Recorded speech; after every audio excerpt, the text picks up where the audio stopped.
If you've been here before, welcome back. And if not, welcome. In this video, you'll hear true scary stories with high-definition rain in the background. If you have trouble sleeping or relaxing, this could be exactly what you need. And just so you know, I only put 3 ads in the entire video after the first 3 stories.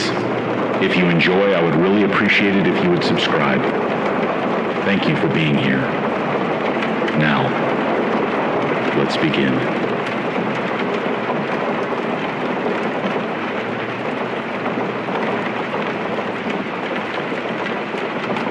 This happened a few years ago, and I get chills every time I think about it. It wasn't one of those over-the-top dramatic things you see in a horror movie. It started off so normal, so mundane, that at first I didn't even think anything of it. But by the end of the night, I was questioning everything. It started with me trying to call my parents. I don't even remember why I needed to get a hold of them. Maybe to ask if they had my old toolbox, or if my mom had a recipe that I had forgotten. I called my mom's cell phone first. It rang a few times and then went to voicemail.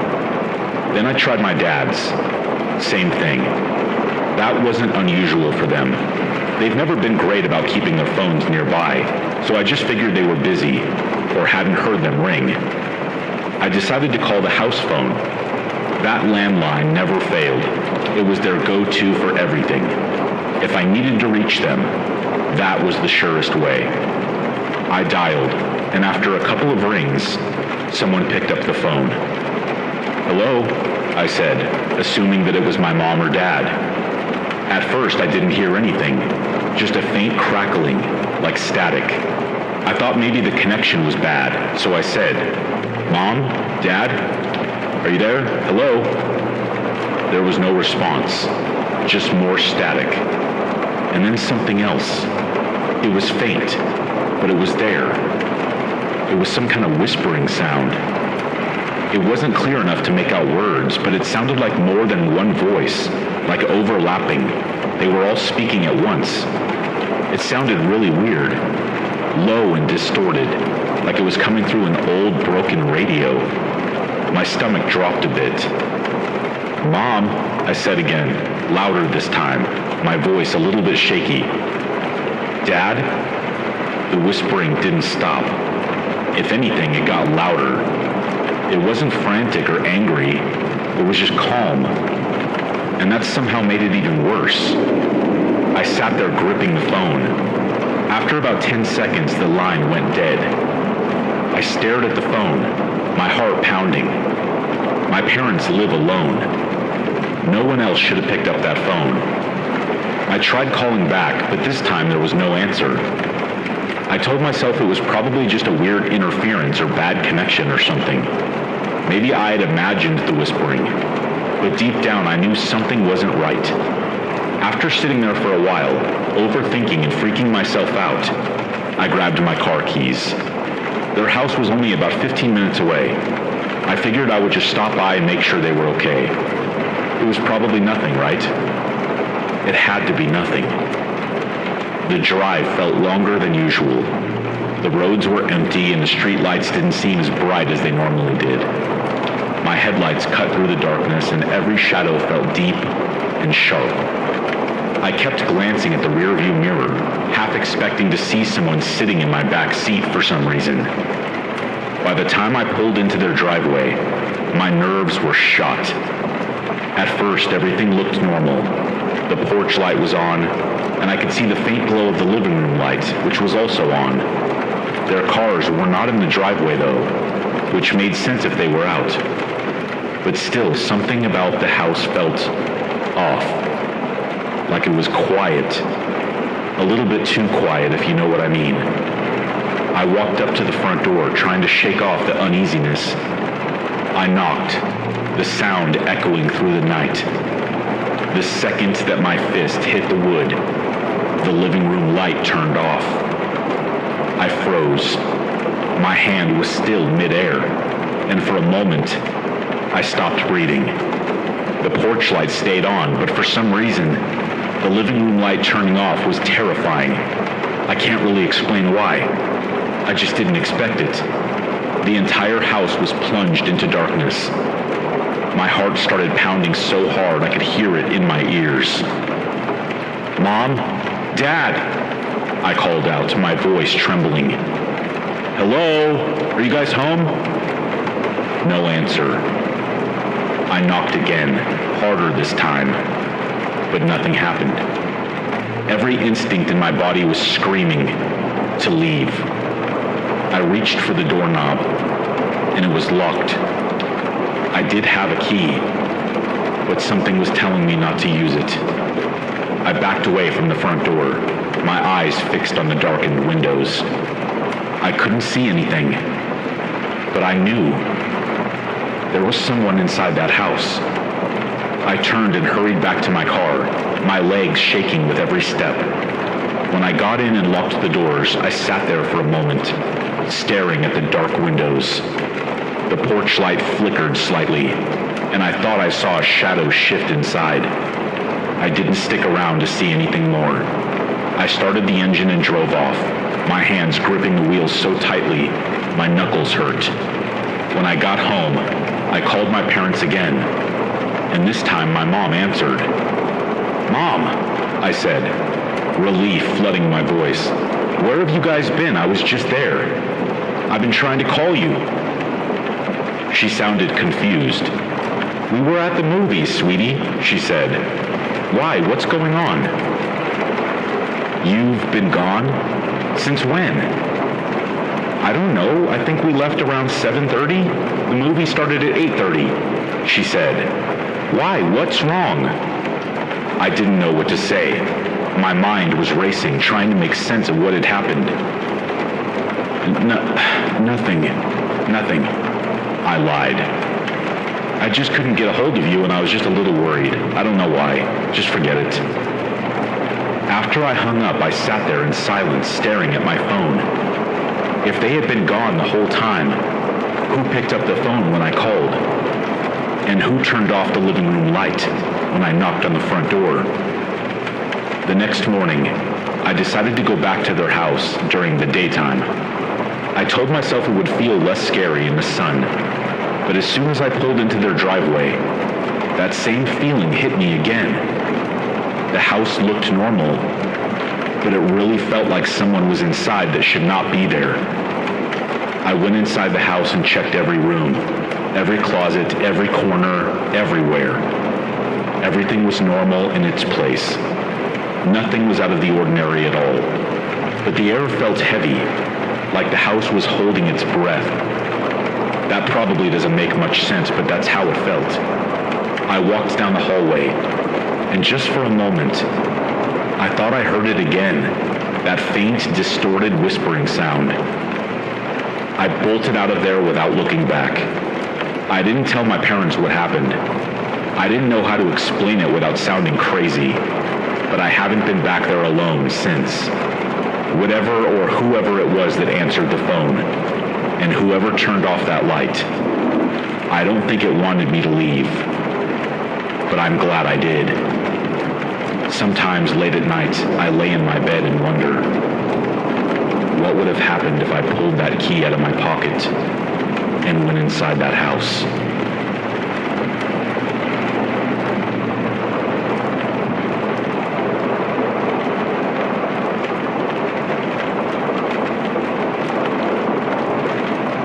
This happened recently, and even now it still gives me the chills. I was home alone with my dog, Max, and two of my friend Sarah's dogs, Luna and Nico. Sarah had begged me to watch them while she went on a weekend getaway, and since I had the space, I agreed. 3 dogs at once was kind of a lot, but they were good company. It was supposed to be just another quiet evening at the house. That's what it was supposed to be anyway. The dogs had been lounging in the living room with me while I scrolled. Max was curled up at my feet like usual. Luna was stretched out by the couch, and Nico was snoring softly near the TV stand. Everything was fine, but then all of a sudden they all looked up at the same exact time. I looked up too, a little startled, wondering what they were doing. All 3 dogs had their ears perked, their bodies looked tense, and they were staring up at the loft. I felt a small ripple of unease, but I brushed it off. "What's the matter, guys?" I said, my voice a little nervous. The loft was just a storage space, but it was dark and quiet up there. Just then, Max let out a low growl, and then suddenly followed by sharp, frantic barks from Luna and Nico. They were losing their minds, barking like they had seen something. Or someone. "Hey, calm down, stop, stop!" I tried to get them to stop, but my own voice was shaky. I glanced up towards the loft again, but there was nothing there that I could see. Just shadows, and the vague outline of boxes and furniture. The dogs did not care. They were fixated on something that I couldn't see, barking as if their lives depended on it. And then I heard it. Bark. The voice was soft and calm, almost amused, like someone was mocking them or mocking me. Obviously, yes, it came from the loft. Clear as day. My breath caught in my throat, and goosebumps appeared on my skin. I froze. Did I imagine this? There's no way. No, it was too real.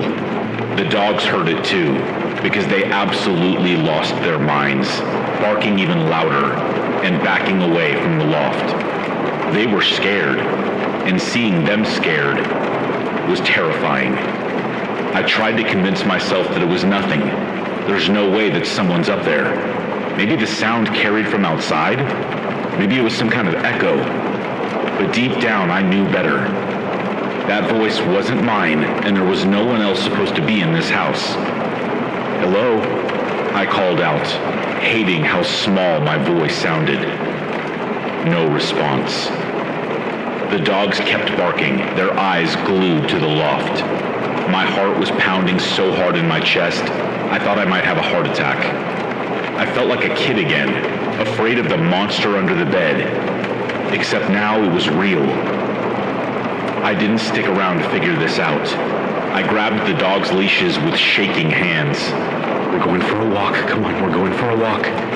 They didn't need convincing. We were out the door in less than a minute. Once we were outside, the cold air hit me hard, and I realized how fast I had been breathing. The street lights were casting shadows across the pavement. Every sound I heard, rustling leaves, cars, they all made me jump, which was not normal. I was just so on edge. I kept glancing back at the house, half expecting to see someone watching us from the window. I walked for a long time, trying to shake off the fear, telling myself that I was being ridiculous. The dogs calmed down instantly as soon as we went outside, but I wasn't. That voice played over and over in my head. It wasn't just the word, it was the way it was said. Calm, playful, like whoever it was wanted me to know they were there. When I finally made my way back to the house, it was late. The house looked even darker than it did before. I hesitated at the door, debating whether I should just drive to a motel for the night or something. But I told myself, I'm being ridiculous. There's no one in there. I would lock all the doors, turn on all the lights, and everything would be just fine. Stepping inside, I immediately flipped every switch I could reach, flooding the house with light. The dogs stuck close to me, their usual playful energy replaced with quiet nervousness. I stared up at the loft, my heart racing, but it was empty, at least as far as I could see. I grabbed a flashlight from the closet by the kitchen, and I forced myself to climb those stairs. My hands were soaking wet, and I felt like I was walking into a horror movie. The loft was just as it was supposed to be. Boxes, furniture, some old blankets stacked in the corner. Nothing seemed out of place, but it didn't feel right. The air up there was heavy, like something was watching me from somewhere. I didn't stay long. I hurried back downstairs, locked every door and window, and tried to convince myself that it was all in my head. But deep down, I knew it wasn't. I definitely heard someone say bark. Someone had been there. I didn't sleep well that night, as you can imagine. I don't think the dogs did either. The next morning, I called Sarah and told her that I couldn't watch her dogs anymore. I didn't explain why. How do you tell someone their dogs heard a voice in your house? She didn't ask many questions. She just picked them up later that day. Even now, I can't stop thinking about that voice. It wasn't angry or threatening. It was somehow worse. It was playful, which is somehow much more terrifying. They wanted me to know they were there, but they didn't need to. So why did they? I haven't been back there since, and Sarah has never mentioned that she experienced anything similar in her house. But still, I can't shake the feeling that there's something there, or someone there, waiting. And that's the scariest part.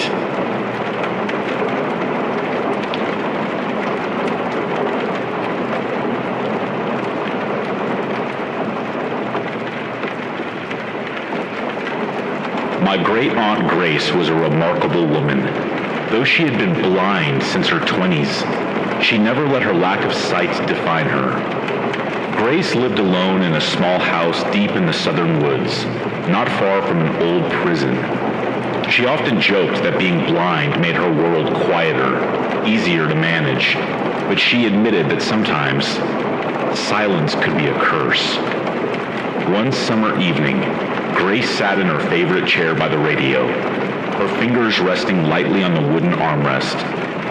The radio was her lifeline to the outside world, and she loved her evening programs. That night, however, her routine was interrupted by a sudden news bulletin. Authorities are warning residents to stay vigilant. A prisoner has escaped from a nearby penitentiary. The man is considered dangerous. Grace sat motionless as the words sank in. She couldn't see her surroundings, but she could feel the walls of her little house closing in. Her fingers gripped the armrests tighter as she leaned toward the radio, listening for more. When the broadcast ended, silence crept back into the room. But now it felt suffocating, filled with invisible weight. Taking a deep breath, she stood and moved to the front door, her hand brushing lightly against the familiar surface of her walking stick. She reached the door and felt for the deadbolt, sliding it into place. From there, she went window to window, her fingers trailing along the frames to ensure every latch was secure. Her hands knew every inch of her home, and she relied on touch the way others relied on sight. She double-checked each lock, her heart beating faster with each quiet click. When she was satisfied the house was secure, she went to her bedroom. The air felt heavy tonight. It was thicker somehow, and she couldn't shake the feeling that something felt off. She felt the edge of her bed with her hand and sat down slowly, the mattress sagging slightly under her weight. But as soon as she sat, her heart stopped. She felt as if there was a shift beneath her. It was subtle, almost imperceptible, but unmistakable nonetheless. Something under the bed moved. Grace froze, her breath catching in her throat. Her ears strained against the silence, listening for anything, any movement, any sound at all. But all she could hear was her own shallow breathing. Her fingers brushed against her walking stick again, and she gripped it tightly. She stood, her movements deliberate and quiet, every muscle in her body tense. Her bare feet barely made a sound as she backed away from the bed, her other hand brushing against the edge of the dresser until it found the smooth, familiar shape of the phone. Her fingers trembled as she dialed the operator. "Hello, this is Grace Warner," she whispered, her voice steady despite the terror crawling up her spine. "I need the police. There's someone in my house." The minutes dragged on, each one stretching into eternity. Grace stood motionless in the corner of the room, clutching her walking stick like a lifeline. She heard nothing. The silence pressed against her ears, but she could feel something, a presence, something in the room. She didn't need her eyes to know. She was not alone. Finally, the sound of tires crunching on gravel broke the suffocating silence. Relief washed over her as she heard the heavy footsteps of the police entering the house. She called out to them, directing them to the bedroom. One of the officers knelt down and lifted the edge of the mattress. The room was silent for a moment, and then came the sharp, commanding voice of the officer. "Come out with your hands where I can see them." There was a scuffle, followed by a clatter of handcuffs.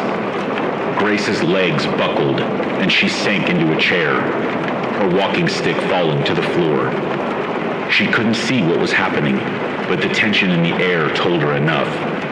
The officers escorted the man out of her house, and one of them returned to explain. "I believe this is the man that disappeared from the prison, ma'am. I'm sure you know that he was under your bed. Is that right, ma'am? It appears he took one of your kitchen knives. My guess is he was waiting for you to fall asleep, ma'am." The words sent a cold wave of terror through her body. Grace sat in stunned silence, gripping the armrests of her chair until her knuckles ached. The man had been right there, inches from where she had been standing. He must have heard her call the police, and yet he did nothing. She couldn't see him, but she could feel the echo of his presence the whole time. The police eventually left, and Grace closed the door behind them. She told herself it was over, that she was safe, but the house didn't feel like it should. It didn't feel like her comfortable safe haven anymore. The walls seemed to press in again. Grace eventually managed to lie down, exhaustion pulling her into a restless sleep. But her rest was shattered just a few hours later, when in the dead of night, she heard her front door open. The noise jolted her awake, her heart hammering in her chest. She quickly sat up, grabbed her walking stick, and stumbled out of bed, her feet finding the floor with urgent purpose. Her hands felt their way along the walls as she moved toward the front door, her ears straining for any sound. The door was wide open, the cold night air flowing through freely. Her fingers found the lock, and she bolted the door, her movements shaky. She stood there for a moment, listening, but the house was silent. She heard nothing. Grace made her way to the kitchen, her hand trailing along the counter until it found the knife block. One by one, she ran her fingers over the knives, counting, making sure each one was in place. And they all were, including the one that the police had returned to her earlier. She was flooded with relief, but it was fleeting. Something still felt wrong. She was sure she locked that door. She stood in the kitchen for what felt like forever, her fingers brushing over the counter, her ears searching for any hint of movement. Normally, even if somebody didn't make a move, her sense of hearing was so heightened that she could tell if someone was in the room with her. Eventually, she convinced herself it was her imagination and returned to her bedroom, locking the door behind her once more.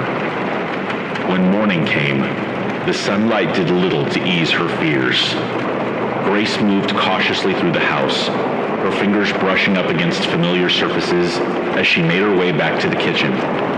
She had breakfast on her mind. As she reached the counter, the radio crackled to life again with another news bulletin. The inmate who was apprehended last night has escaped custody once again. Authorities are urging residents to remain on high alert.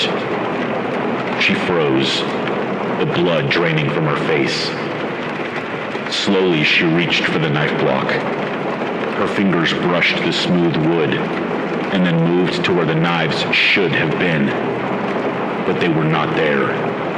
She felt the countertop and found that all of the knives were splayed out across the counter. each one lying in a different direction. All except one. The same knife the police had returned to her was missing. Grace's stomach churned as she backed away, her mind racing. She never found that knife, and as far as she knows, the man was never found either. But she could feel his presence, lingering in the heavy silence of her little house.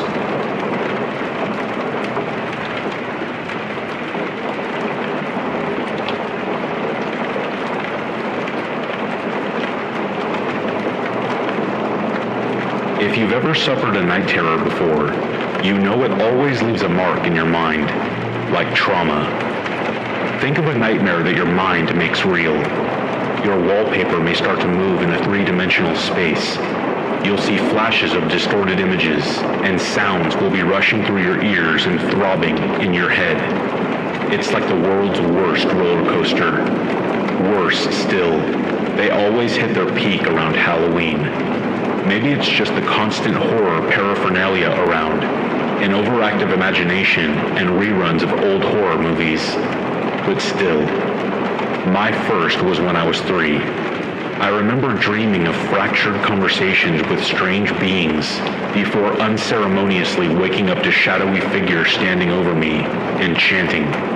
I screamed, and weird sounds were rushing around me. It took my parents so long to coax me back into bed, but by the time I woke up, I was able to get on with it like nothing happened. A distant memory come the morning sunrise. This pattern would repeat with varying levels of effect over my life. Sometimes the creatures in my dream would talk to me, and the whispers would persist when I woke up crying and vomiting. Other times I'd see them lurking in the shadows of my bedroom, but when I'd tell my mother, she would coldly tell me to ignore it, that nothing was there if I willed it to be.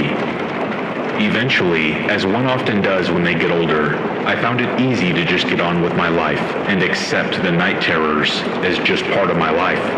When they did die down over my adolescence, they were still frequent enough when I hit my 20s to be noticeable to partners. I'd brush it off as just a weird quirk and hope that I didn't embarrass myself in front of them. But thankfully, through a combination of luck and short-term flings, I never had one when they stayed over. It was when I started having bouts of sickness after successive terrors that I knew something was wrong. I don't know if there was a trigger per se, and if there was, I wouldn't be able to tell you what it was, but they became far more vivid, more surreal, and the come down from them seemed to take longer and longer to arrive. Now, as an adult living on my own, it was even harder to calm myself down without someone to reassure me what I saw, heard, and felt was a figment of my imagination. Naturally, I did what any rational person with too much time, paranoia, and creativity would do. I started keeping a log of the experiences. I won't bore you all with every detail, but I will summarize the last 4 experiences that inevitably led to me wanting to share this experience with you all, hoping for an answer. January 30th, 2021, entry number 1, birthday night. The terror consisted of a conversation with a large, emaciated figure dressed in a Victorian widow's outfit. 2 tall, hooded figures stood motionless on either side of me. They did not react at all during this experience.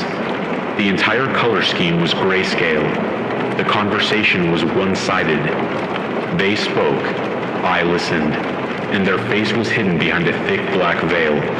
The sound of sharpening utensils snapped through the experience and gave me a fright. When the figure reached out their hand to silence me, I woke up. Headache was a 5 out of 10 on the pain scale, and after 30 minutes with some water, it died down. February 13th, 2021, entry number 2. A night terror on Friday the 13th. How typical. This time I was in my childhood bed and could see the same Victorian widow chained to the wall opposite, but making no attempt to reach me. This time the dream was in sepia.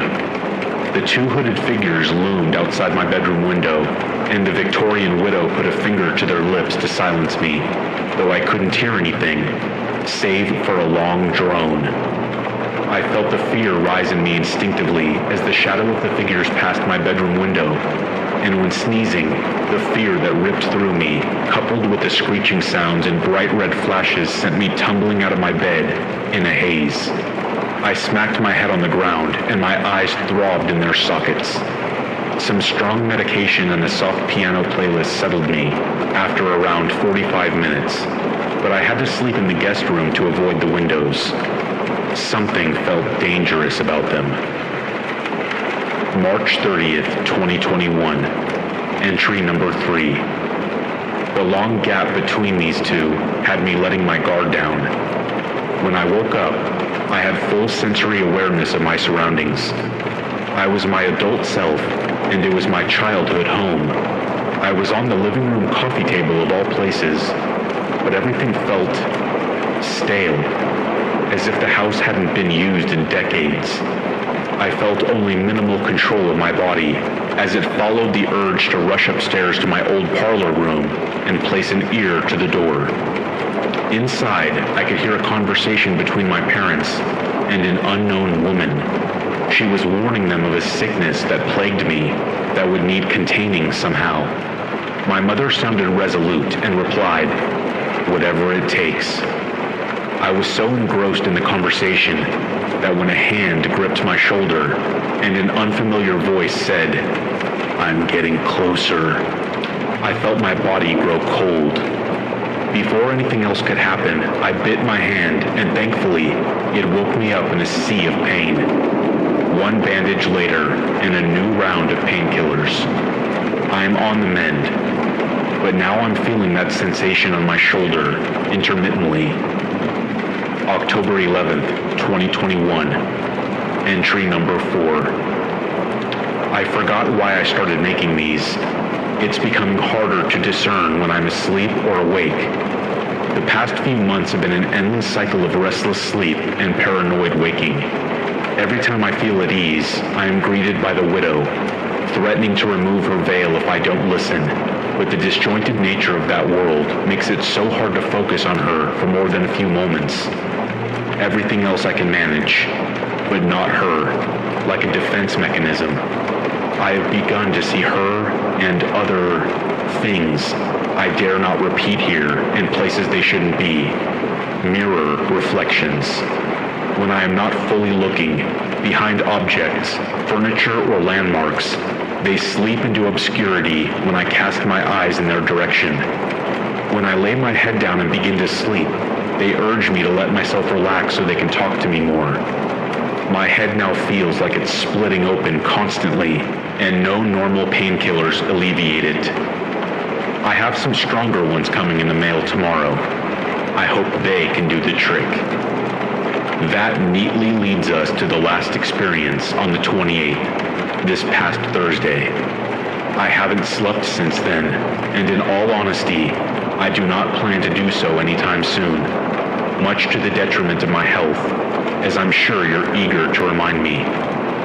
Well, that is a small price to pay to keep whatever the hell is in my night terrors away from the waking world. Someone online said that there was a significance to Hallows Eve, the spirits of the dead and wayward souls looking for vulnerable bodies to inhabit. That it was a mind over matter situation, and I simply needed to maintain a strong mental attitude in the face of such horror. Yeah, easier said than done. I took the pain medication in haste when it arrived, and for a week, it did the trick. No more headaches, throbbing eyes, or joint pain, and it seemed to give me largely uneventful dreams too. But then I ran out and read up on the effects of withdrawal from the type of pills I'd been taking. Among many stomach-related ones, the key listing that stood out made my blood run cold, and every part of me want to get on the floor and cry. Side effects may include extreme fatigue and increased sleep. I could practically feel the boldness of whatever lives in my dreams grow with every hour I got more exhausted, stepping out of the shadows one toe at a time as I fought off sleep for as long as possible. But eventually, we all succumbed to slumber. When I was aware again, it was from the perspective of someone else. The color scheme was still grayscale, and sounds were bouncing up and down like a drunken sound engineer fucking with the volume tab. It was disorienting, but not as much as the perspective which I was seeing from. I was now in the parlor, nestled under the floorboards and keenly listening above me, every fraction of my body compacted and unable to move or see, save for a spatter of light through the boards. What can we do about these incidents? Each time he wakes up, he's violent, inconsolable, and... The voice of my mother broke down as my father continued. He kept on insisting that there was someone chained to the wall opposite his bed, that it gets stronger the closer we get to Hallows Eve. But we did what you advised and assured him it wasn't there. My dad finished hurriedly, an older woman's voice to the left, assuring him. Very good. We can't have him getting distracted and focused on everything he sees, can we? She said with an audible smile, but it didn't seem to alleviate my dad's concerns. And what if he...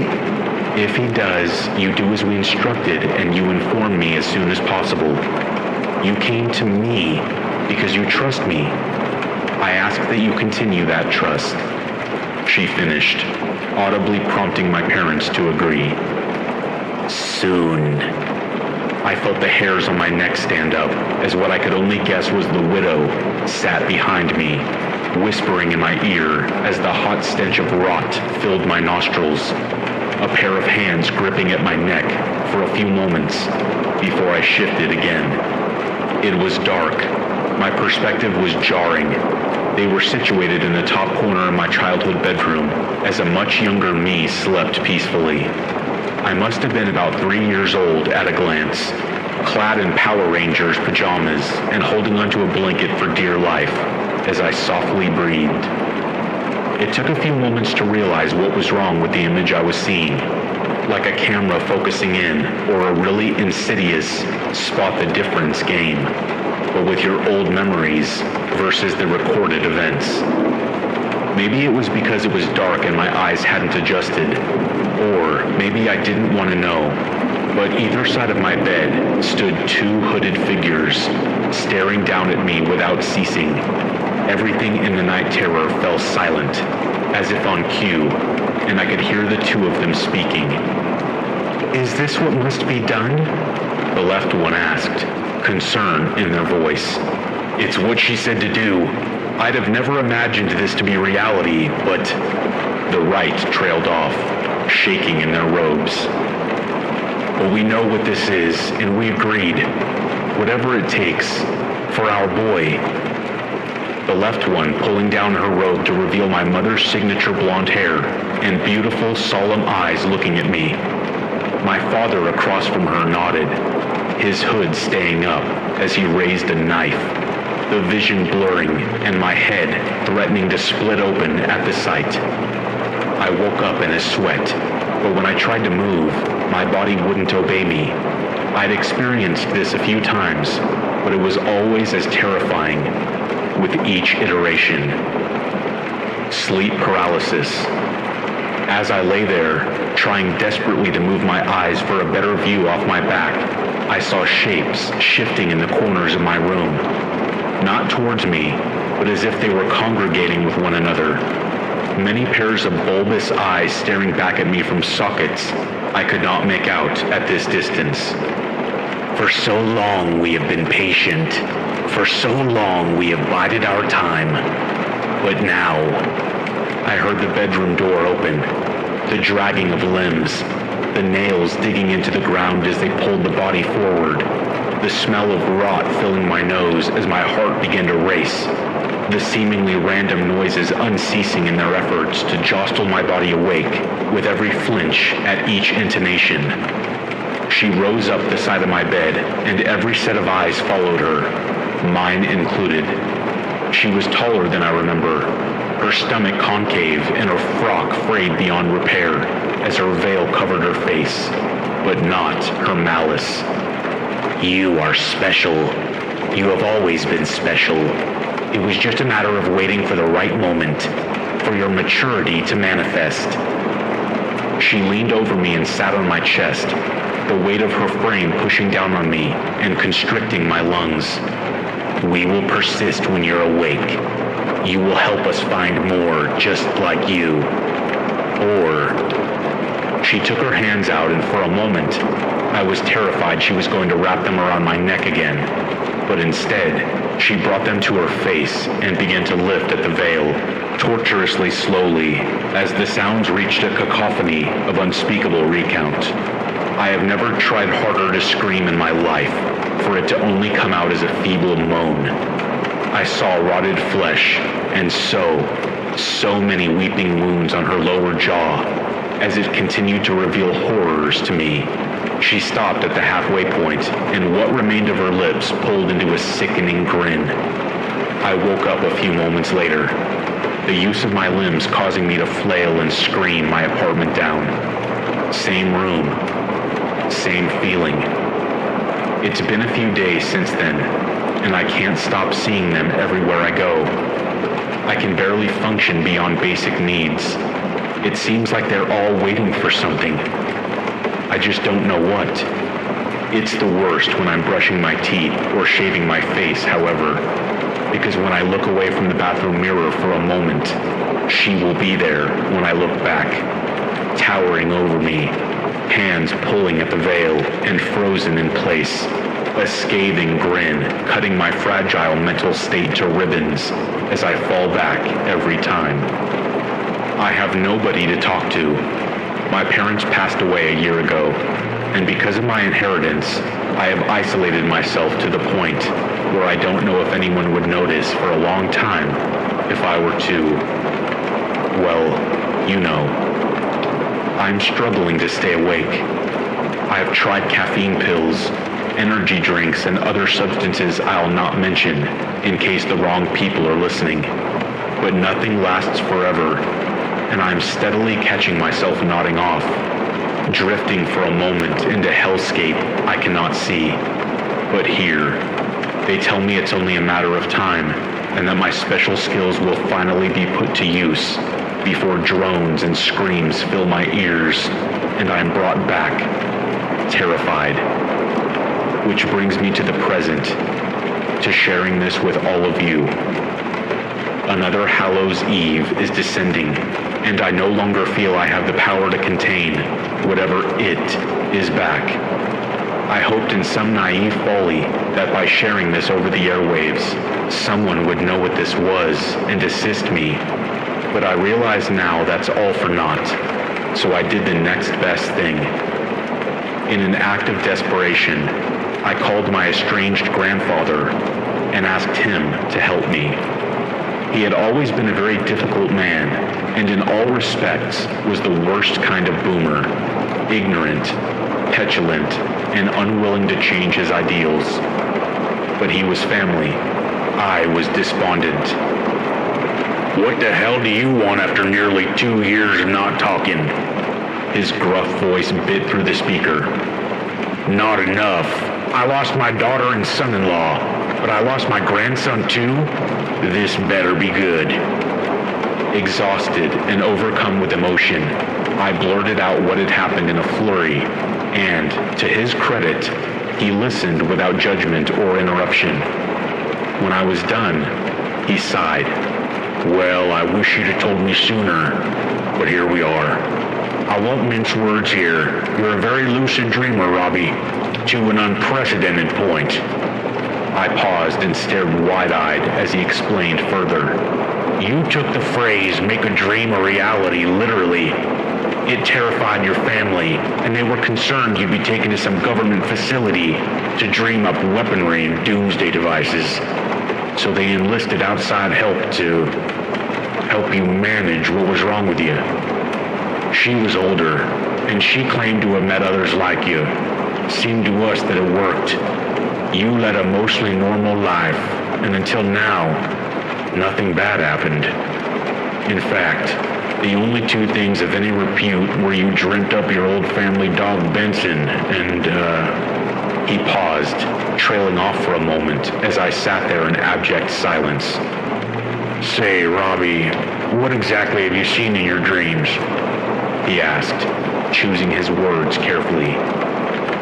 Like, did you ever see, I heard a shh emanate from behind me, and I knew who it was coming from. My back locked up, and my knees felt weak. No, I usually just see shapes. Why? I felt every fiber of my body screaming to run, but I stayed still. Well, the person that helped them constructed a ritual of sorts. She said it was good for containing old nightmares, things that had been there long before, but she didn't ever tell us what that meant beyond a single warning that I suppose was meant for you one day, if things got dire. She said if your parents kept to it while you were a child, you'd be fine, and to ignore anything they might see or hear. But the more exposed you got to the supernatural and the closer it got to Hallows Eve. He paused, sadness welling up in his voice. And since they died, I suppose that means whatever they did has lifted. It was stepping closer to me, the shushing sound getting louder and more distorted, but I stayed still and asked what I knew would be the answer I never wanted to hear. What was the warning? He hesitated before responding, but the answer has left me scrambling to tell my story to someone, anyone who may know what is wrong with me, to send them a warning of what may befall them if they too suffer with this malady. So here I am, exhausted beyond measure, and it's only a matter of time before I pass out. Whatever the widow is, she's been standing in the corner of my room, every pair of eyes fixated on her as she clasps the veil on her face with both hands, threatening to lift it at any moment. I don't want to see it. I can't see it. If anyone has had a night terror that they never got rid of, please reach out and give me some advice before sleep takes me, or something else does. It whispers to me that if I just do as it asks, it will let me sleep peacefully. But I am not so certain, because what the phrase my grandfather uttered to me has me scared witless and terrified every moment. I see this creature pulling its hands upwards. Don't let it lift the veil.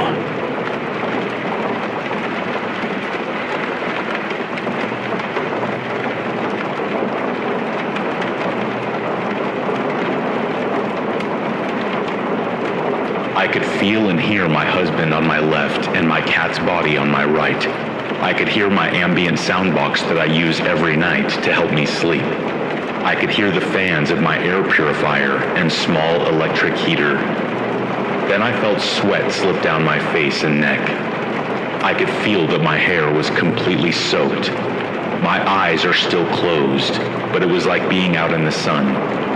Everything was red, not black. What's happening to me? I immediately began to instinctively rub my eyes, but nothing was changing. I opened my eyes and whoa, I got the chills and goosebumps, plus a lovely pang of fear in my belly, thinking about what happened last night. I then felt my hair, and I couldn't believe that everywhere else on my body was dry, except my head. I saw a red light coming from the furthest left corner of my room. It was so bizarre. Usually my room has a faint glow of yellow in that corner because of the night light I have in my bathroom. But why is it so red and bright now? Also, the far right corner is where I have my air purifier that emits a blue glow, and my heater has a faint glow that I can only see from my bed when I walk past it. I rub my eyes again. The red glow is still there. I scan the room and it's not my room. Why am I not in my room? What is going on with me? I close my eyes in fear, and I can see through my eyelids. The red light in the strange wooden dresser, a faint pattern on the wall, like floral wallpaper. I blink and rub my eyes and try to distinguish whether they are closed or not. I can see this phantom room. Am I trapped here? Is this some glitch of quantum multiverse? A past life? Come on, I said to myself. I don't believe that. What's wrong with me? What is happening? I was able to move myself completely, so I knew I wasn't dreaming. I rolled over and buried my face into my husband's armpit. Blackness. I was starting to panic. I could only hear my heartbeat. I lifted my head so I could look again. Surely everything will be back to normal, I thought. I am holding on to my husband. Everything will be fine, right? No. I gazed up slowly. I could still see the redness in the strange room. What the hell? Wait, what is that? I'm going to try the best I can to describe this so that you can visualize. Now, even though there's this red glow of light in a different bedroom, it's still dark, and that darkness turned into these black, shiny, wiggly beings. The thickest part was their head to hold their white, glowing eyes, and there's more than just a few pairs of eyes looking at me. And the more I look, the closer they got. I closed my eyes. I couldn't see them, but I could still see the room through my eyelids. My blood feels like ice, but I can feel sweat on my face. The largest of the creatures, he is wavy, black, wispy but shiny, and has thick body limbs. It's right there. It's starting to move closer. I can see its body swirling onto my bed, over the top of my husband. This can't be real. I buried my face back into my husband and pulled the blanket up. I tried to calm myself down, tell myself that something must be wrong. I must be sick. I talked myself down and fell back asleep. I was woken up by my husband snoring multiple times, and each time I was awoken, the same red light, same strange bedroom, and my eyes are closed. I turned to my left and held onto my cat, because her love feels like safety. I kept my eyes closed the whole time that I was moving myself. I held onto my cat, got comfortable, and decided to open my eyes again. The bastards are still looking at me and swirling around in this strange room. My husband begins to snore again, and I'm saying to myself, I am never gonna sleep like this. It's complete chaos. He's waking me up, and I am hallucinating. I kept my eyes as closed as I could and told him to go sleep on the couch. This is a regular occurrence because his snoring is out of control. I am also a very light sleeper. I have 2 kids, and I will admit, I never felt like I had a good night's sleep since they were born, and they are grown. He tells me okay, and then leaves. No more interruptions. It's 4:30 a.m. I will surely sleep until the sun comes up, and this will all go away. I get comfortable and fall back asleep. 5:30 a.m. I hear my name. The voice was human-like and very monotone. Tara. Tara. Oh my God, this can't be happening. I started experiencing mild sleep paralysis, slowly waking up and feeling like I can't move. And I start screaming, because that's it. This has gone too far. This thing is calling my name and swirling around. I have to get out of here. I scream and yell. I call my husband's name with my eyes tightly closed, and he doesn't come. I turn over, grab my cat again, pull the covers over my head, and start to think. There has to be a logical explanation. Wait, it has to be the medicine. My doctor prescribed muscle relaxers to help me sleep with my back pain. I don't know what's in this medication. Whatever it is apparently does a lot more than relax muscles. I have taken acid and mushrooms and never experienced a complete visual takeover. Well, Doc, I won't be taking this medication again, because whatever was happening to me last night, I never want to go there again, and I never want to meet those creatures again.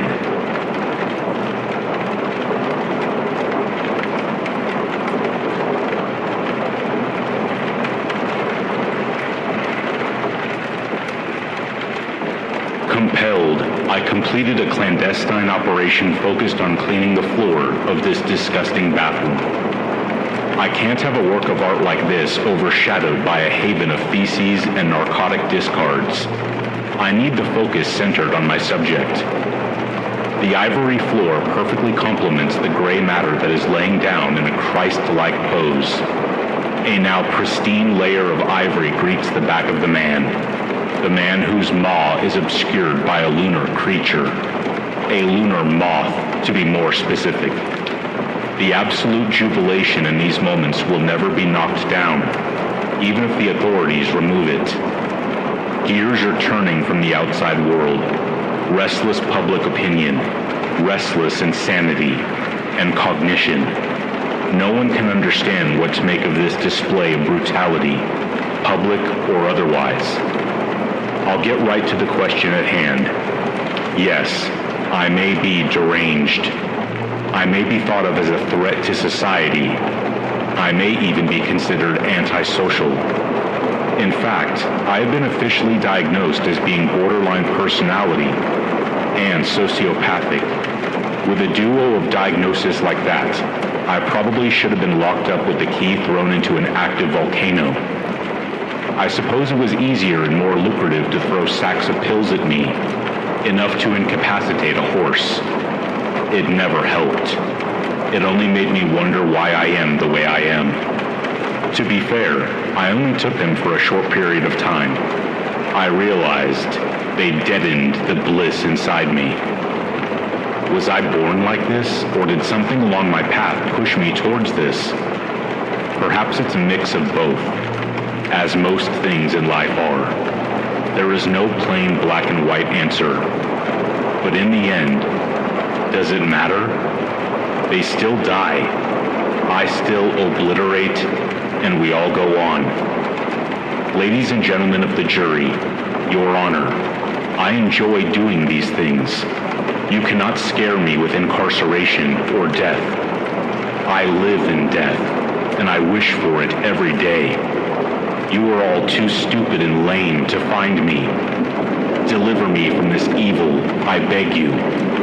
I beg you. You won't. I have finally come to the end of the yellow brick road in accepting this. 2 weeks ago, my wife was beside me.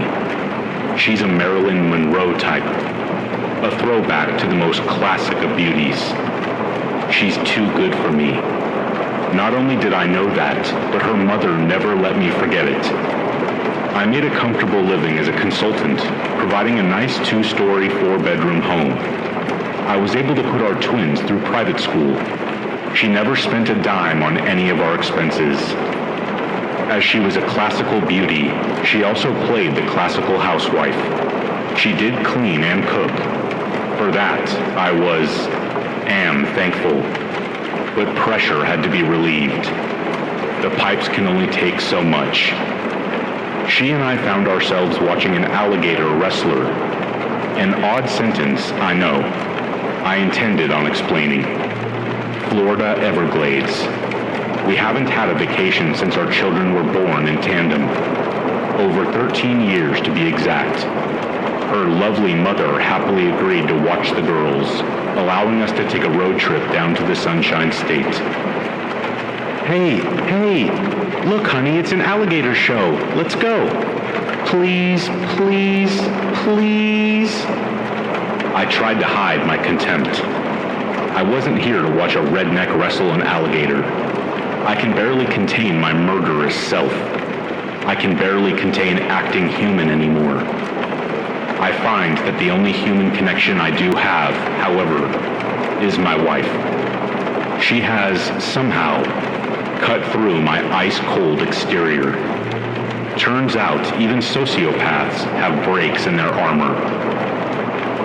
Okay, I gritted, not taking my eyes off the road. You want to see the show, we will see the show.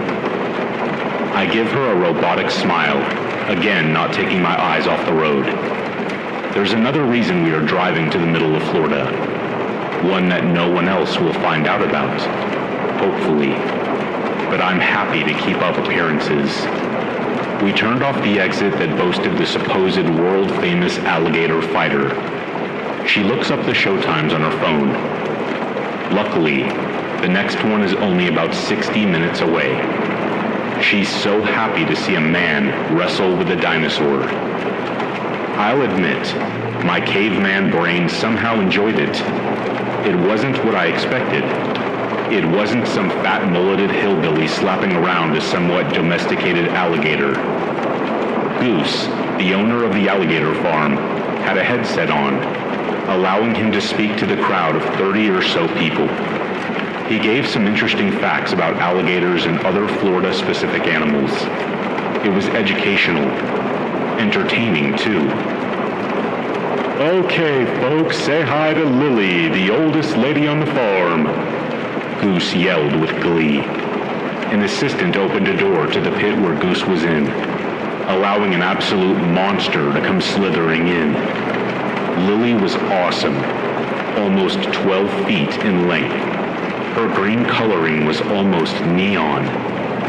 I thought it had something to do with the way the sun hit her ancient scales. The crowd oohed and awed. I sat cross-armed, watching the predator survey her surroundings. Goose did some more explaining about her hunting habits, getting closer. Now the crowd was getting a little uncomfortable. Goose gave one short glance toward us, trying to keep his composure. He did have a killer beast in front of him, after all. Our host got uncomfortably close to Lily, reaching his hands in and out of her open jaws.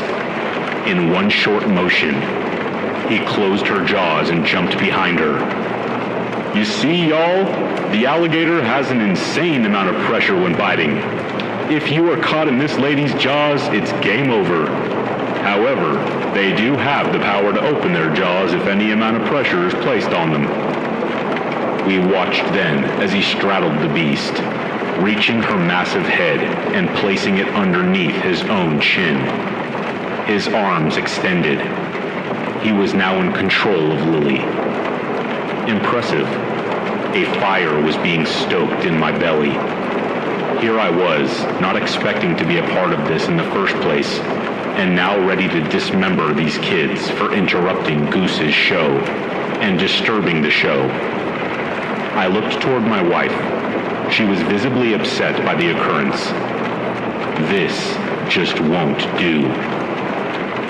Goose, for his outside appearance as a fat bumpkin, kept his composure and finished the show as a true professional. He finished the show by thanking us and explaining how tips were appreciated and merch could be found on our way out by the stand leading toward the exit. I gave my wife a $100 bill, telling her to grab us a couple of t-shirts and hats. I had to use the restroom, I said. I followed the disruptors' path as they made their exit, still laughing and being idiots. I always try to be human, but as much as I fight to be normal, I never win. The young men were standing just outside the entrance to Gator World, smoking. They would never know this was the last cigarettes they would ever smoke. "Hey, guys," I said, getting their attention. I dragged both boys separately into the edge of the swamp right outside the entrance. I tucked my garrote into my pockets, clothed in a Gator World napkin. "Why do you make me do this?" Back on the road again. Glad she enjoyed the show. It's 5 a.m. My lovely Marilyn Monroe doppelganger is still sleeping. I slip outside the motel. I wandered, absorbing the humid swamp-like surroundings. I discovered a wonderland. Garden Park. I found a sun-worn bench. With my dark Ray-Bans on, I surveyed the beautiful landscape. A lovely blonde would bounce by, accompanied by an excited young man. Boyfriend. Husband, maybe. Mr. and Mrs. Upbeat would be staying at what looked like an Airbnb at the edge of the park. Well-dressed and full of youth, they exited the rental with coffees. Equipped with a bouquet of lilies and a disarming smile, I walked by them, I introduced myself as a charming businessman from the area. I was to meet a date, but she had to cancel due to a prior engagement that slipped her mind. That was the story, at least. I explained why I had these gorgeous flowers and offered them to her, with her friend's permission, of course. They were both flattered. I shook his hand, firm, but soft. I then took her hand. It was soft, smooth. Her precious fingers were adorned with black cherry polish. Her palm, faint lines. A rush came over me. I had to constrict an embarrassing protrusion. They both thanked me again, saying they had to catch the next lift to their friend's place for brunch. I smiled and displayed my thankfulness for them, taking those lilies off of my hands. I didn't get her name. She wasn't just a person. She was the one. The fire. The life. The one I had been looking for. I knew what I had to do. I quietly entered the key into our motel door. Marilyn was still sleeping. I quickly analyzed what needed to be done. The pillow I had used to sleep just hours before would now be her instrument of death. Good night, princess. I feel a slight feeling of melancholy, but I am not sorry. This was always how our story would end. My prior and future plans went AWOL. I was now engaged with plans, including being a part of this new duo I had just met and supplied flowers to. They invited me as a guest to have dinner with them that night. I happily agreed. I needed to feel her soft and supple hands again. I would be meeting them alone. I located them in an outdoor cafe near the beach, dressed in all black with loafers and no socks. I smiled as I approached. My appearance was caught by their gaze, greeted with a warm smile from the woman, a smile warmer than the Florida sun that we were under. The clock ticked. Laughter was heard. Early dinner was had. I spent most of the interaction admiring the woman's red jumpsuit.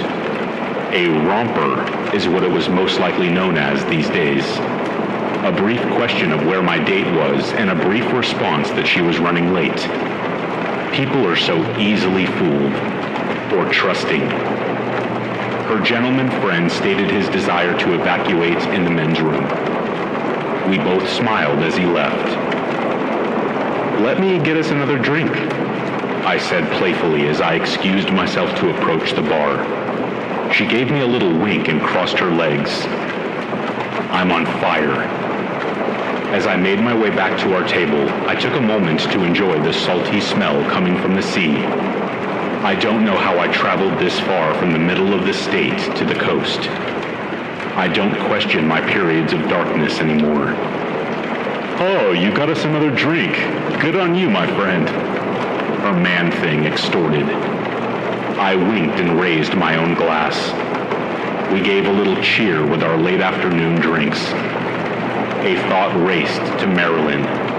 I wondered if anyone had called or found her yet. As we all took a generous sip, I suggested the Aphrodite, and I take a look at the water. "Would you order us another calamari?" I asked the man. He was already spinning and happy to do so. As she and I left, I'm sure I heard a faint cough, then the sound of his head hitting the table, rustling plates and glasses on the table we had just left.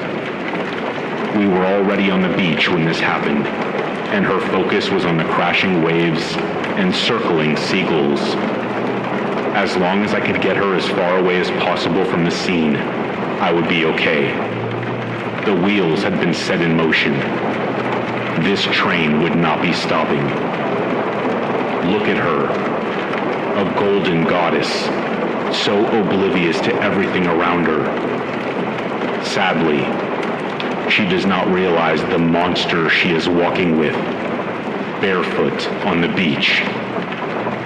The bliss is filling my being, from my feet to my brain. She must just be realizing that her friend has not made it out here. I have seen this look before, the realization. When I'm hunting, when I'm closing in, all light and sound disappears. It's dark now. Her face reacts accordingly. Her decimating blue eyes look into mine. They grow wider and wider. Humorously how big they become. The life being taken from her, constricted from her. I can't help what I am. It has been determined. I have no choice. And I'm not sorry. Some people like one type of cola. Some people like the competitor. And some actually prefer the citrus pops. I've always liked the pepper, the alternative. It's just something different that you can't explain. Why do we like what we like? I suppose we will always be searching for that elusive answer.